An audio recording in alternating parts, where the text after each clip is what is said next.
ত্রয়োদশ জাতীয় সংসদ নির্বাচন সামনে রেখে রাজধানী ঢাকাসহ দেশের বড় বড় শহরগুলোতে ভয়াবহ আকার ধারণ করেছে শব্দদূষণ। অবিরাম মাইকিং, প্রচারকারীর উচ্চ শব্দের গান ও স্লোগানে বিপর্যস্ত হয়ে উঠেছে স্বাভাবিক জনজীবন। আবাসিক এলাকা, বাজার, হাসপাতাল, এমনকি সরকার ঘোষিত নীরব এলাকাও রেহাই পাচ্ছে না নির্বাচনী শব্দদূষণ থেকে।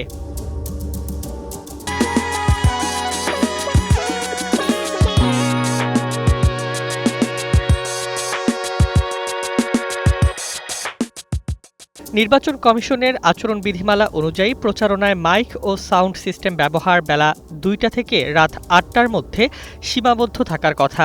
শব্দের মাত্রা ৬০ ডেসিবেলের বেশি হওয়ার সুযোগ নেই। পাশাপাশি শব্দদূষণ নিয়ন্ত্রণ বিধিমালায় হাসপাতাল, শিক্ষা প্রতিষ্ঠান, আদালত ও নীরব এলাকায় মাইক ব্যবহারে স্পষ্ট নিষেধাজ্ঞা রয়েছে, কিন্তু বাস্তবে এসব বিধি মানার কোনো লক্ষণ দেখা যাচ্ছে না।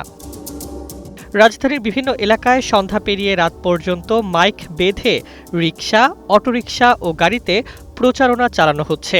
হাসপাতাল ও মেডিকেল কলেজ সংলগ্ন এলাকাগুলোতেও উচ্চ শব্দে প্রচারণা অব্যাহত রয়েছে। এতে অসুস্থ রোগী, বৃদ্ধ, শিশু ও শিক্ষার্থীরা চরম ভোগান্তিতে পড়ছেন। বিশেষ করে চিকিৎসাধীন রোগীদের জন্য এই শব্দদূষণ মারাত্মক ঝুঁকি তৈরি করছে। ঢাকা মেট্রোপলিটন পুলিশ ইতোমধ্যেই হাসপাতাল ও গুরুত্বপূর্ণ প্রতিষ্ঠান সংলগ্ন এলাকাকে নীরব এলাকা ঘোষণা করলেও মাঠ পর্যায়ে তার বাস্তব প্রয়োগ চোখে পড়ছে না। নির্বাচনী প্রচারণায় বিধি লঙ্ঘনের এই প্রবণতা নাগরিক দুর্ভোগকে বহুগুণ বাড়িয়ে তুলেছে।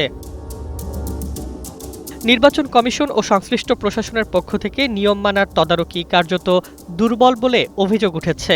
অভিযোগ ছাড়া ব্যবস্থা না নেওয়ার মনোভাব এবং সরাসরি পর্যবেক্ষণের অভাব পরিস্থিতিকে আরও জটিল করে তুলছে।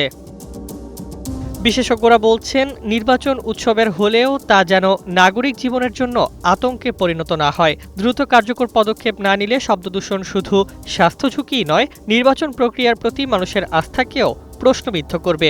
এখনই কঠোর নজরদারি ও বিধি প্রয়োগের দাবি উঠেছে সর্বত্র।